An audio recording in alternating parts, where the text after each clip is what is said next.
2020 financial ministers meeting today in St. Petersburg. They should have finished their work in July. Why is it so difficult to agree on how to regulate over-the-counter derivatives?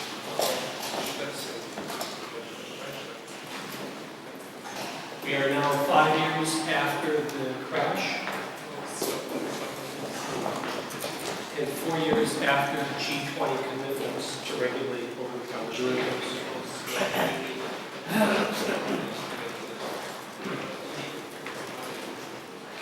So why focus on over-the-counter derivatives in the financial architecture?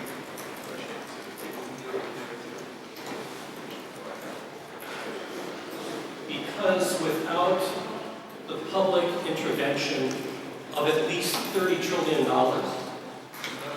the private financial system would collapse. So I'm going to explain a bit of the origin of over-the-counter derivatives, explain what they are, and then talk about the G20 process.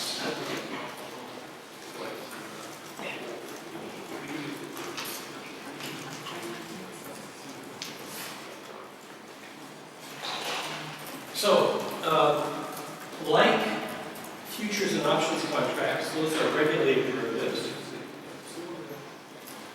A derivative is a financial instrument whose value is derived from an underlying asset. So wheat, or oil, or interest rate.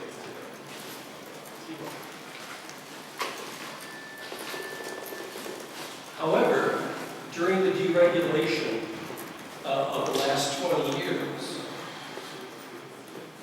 the over-the-counter markets became about 8 to 9 times as large as the regulated markets.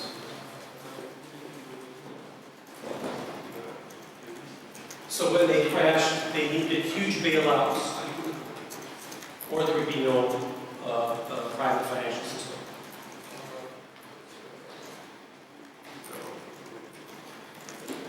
So, just in a nutshell, the G20 commitments are to put standardized over-the-counter derivatives, to a centralized payment system,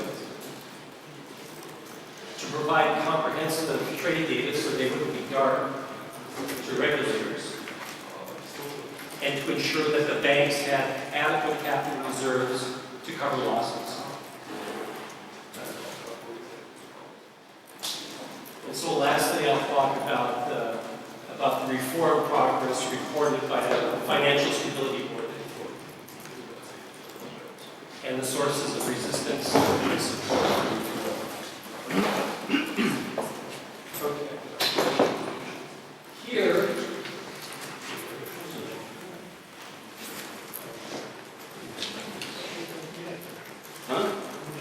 okay. Let's point this.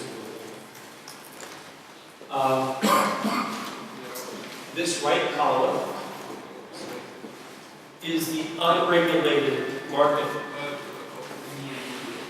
In 2009, a very educated guess was over $600 trillion of unregulated derivatives contracts. But this is a guess because there's no verification. The big banks report to governments, and the governments report to the Bank for International Settlements, and they produce these kind of estimates. So by comparison, the world market in bonds is $82 trillion. This is not netted value, but the face value of contracts, called gross notional value.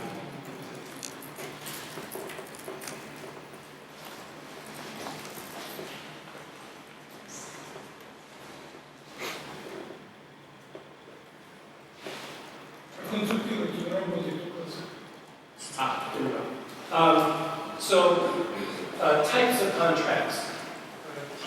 Most of these contracts contracts are interest rate contracts. About 80%, there it is, 80%. Okay, and so here, this is just for the United States, about $180 trillion in interest rate contracts, followed by foreign exchange contracts. The commodity derivatives contracts are less than 1% of the total. And yet they are very important for commodity export dependent countries.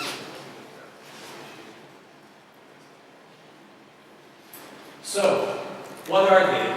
They're mostly bilateral trades between banks and non-financial counterparties, or between the banks themselves. They are not reported except when and how the banks want to report them. And so therefore they are dark to markets. We call them dark liquidity pools. They are supposedly customized. That means they can basically write the contracts in a way that prevent them from being traded on regulated markets. For example, you can disguise debt as an asset, and this is done a lot. There's no price transparency, and yet the over-the-counter traders get all of the price information from the public and regulated markets. So they can create huge rumors about prices. And that's one of the reasons there's so much volatility. So you have a lot of river trading. Because these are not cleared, they're not paid on a centralized platform, the entire financial system is exposed to counterparty defaults. And this is what happened in 2008 and 2009, because the world's largest banks had almost no capital reserves to cover their losses.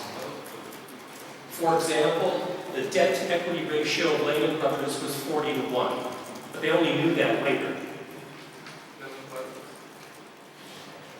So, with no capacity to cover losses,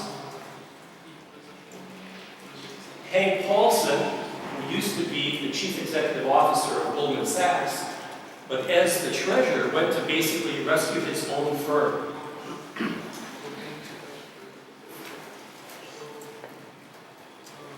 And he put a gun to the head of governments, and he said, either you create credit to bail us out, or the entire system will collapse. Now, one of the things that banks will say is that we are necessary to the non-financial corporations, and it's for their benefit that we do all this trading. But this is a report to the U.S. Controller of Currency. And as you see here, more than $200 trillion of these are done by the traders, banks or hedge funds. The actual users of derivatives are a few $trillion. So all of the fee benefits are going to the banks. In the United States, 4 banks control about 56% of all derivatives contracts. Goldman Sachs, JP Morgan, Bank of America, and Morgan Stanley.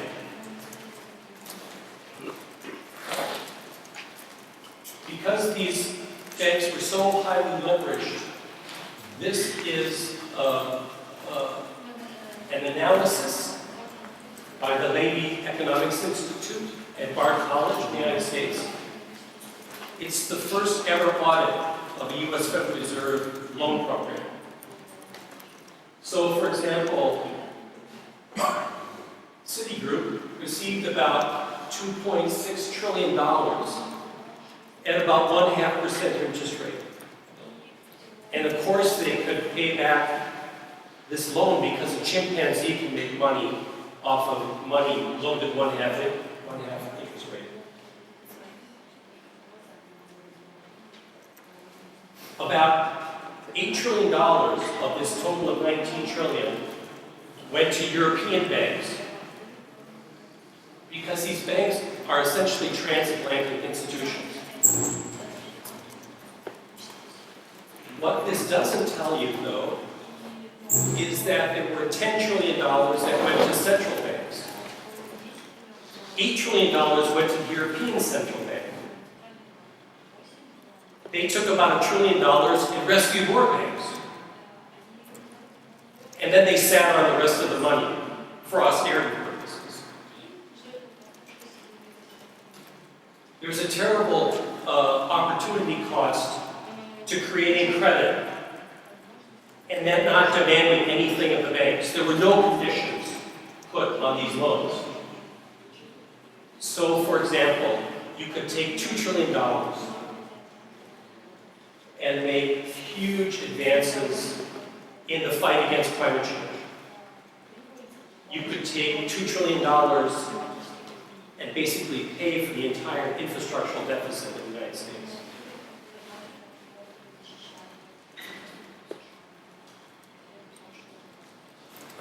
So, then the G20 says, this will never happen again. So, we're going to clear these trades, called swaps in the jargon, on centralized platforms. They committed to do this by the end of 2012. Now it's been postponed to 2014 or 2015. They're requiring the globally systematic important banks, all of them over-the-counter dealers, to hold ample capital reserves. But this has been pushed back to 2019.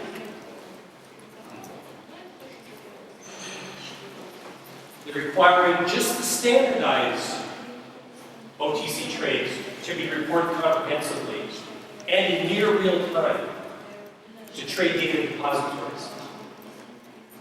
The key word here is standardized, because there is no standard for what is standardized. Because I was at a meeting with the Financial Stability Board and I said, so where's your standard for standardized? They said, well, we don't have it, because our governments can't agree.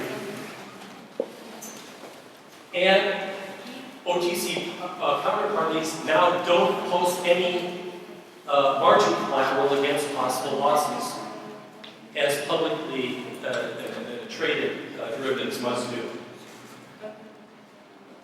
This is a chart from the Financial Stability Board reporting to the G20 financial ministers. And this is what they say is progress. And this is deceptive progress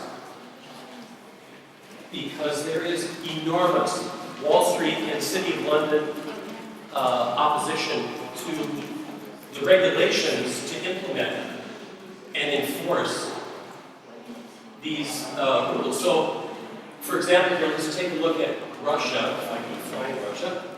So, Russia reports that they've adopted legislation for central clearing, for exchange-traded platforms, and reporting to trade data repositories. But there's no regulation to implement this legislation.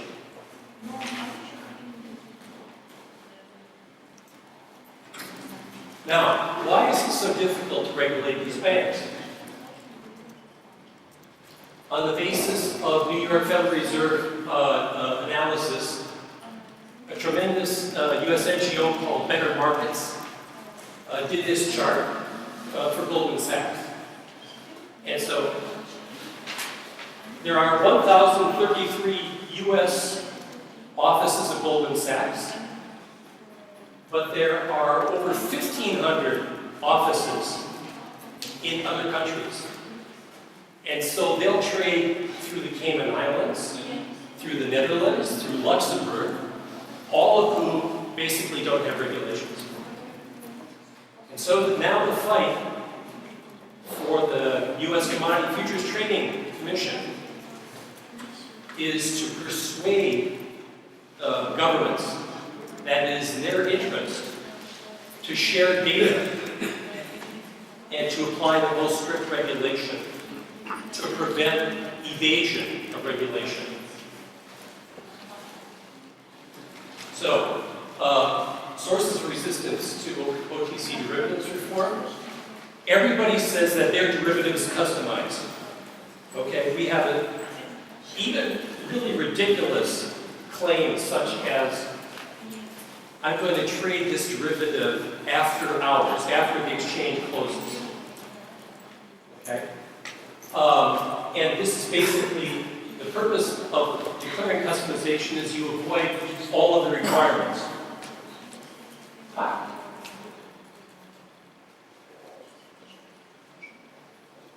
So, there's a huge appeal to nationalistic rhetoric and to national data privacy rules. So the Swiss or the Germans say, well, we can't let regulators look at our banking data. That would be violating privacy.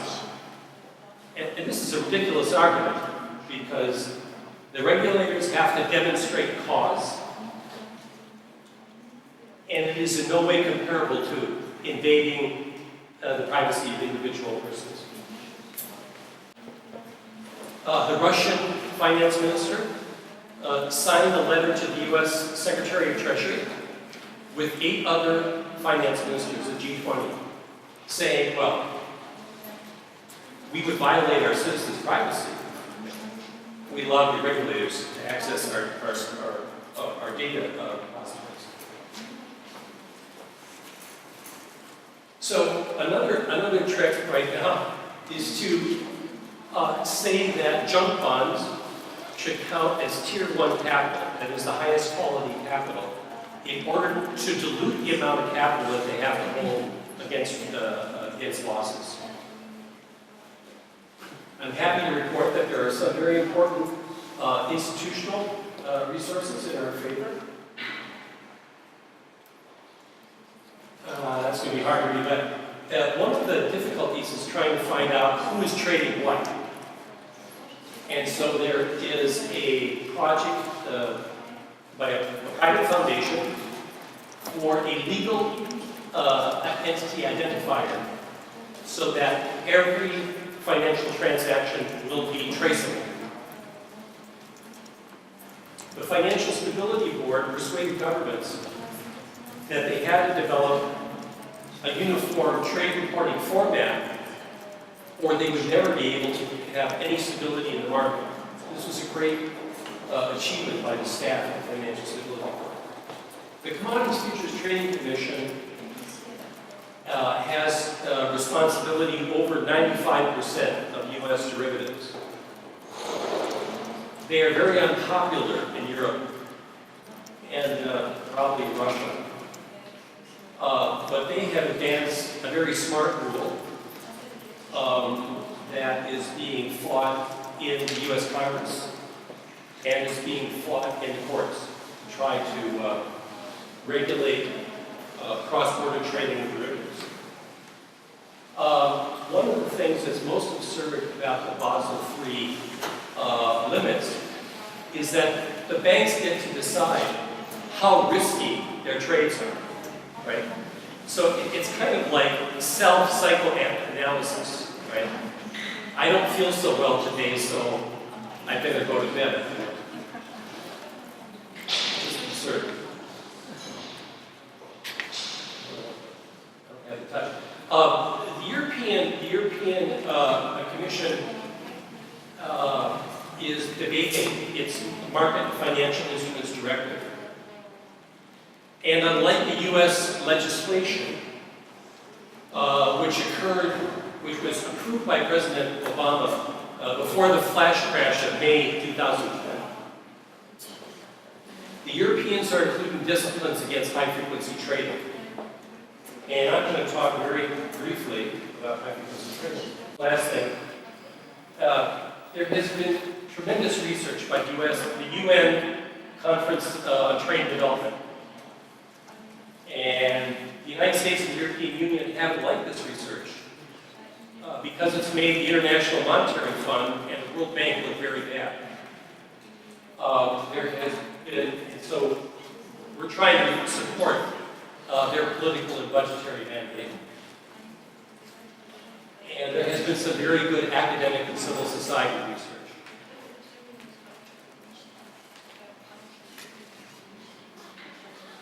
And I just realized I forgot to include the high-frequency trading slide. But basically, for traders who are seeking an advantage, milliseconds in trade matter.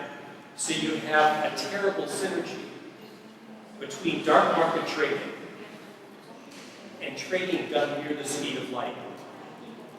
And I'm going to talk a little bit more about that tomorrow when I talk about commodity speculation. Thank you very much.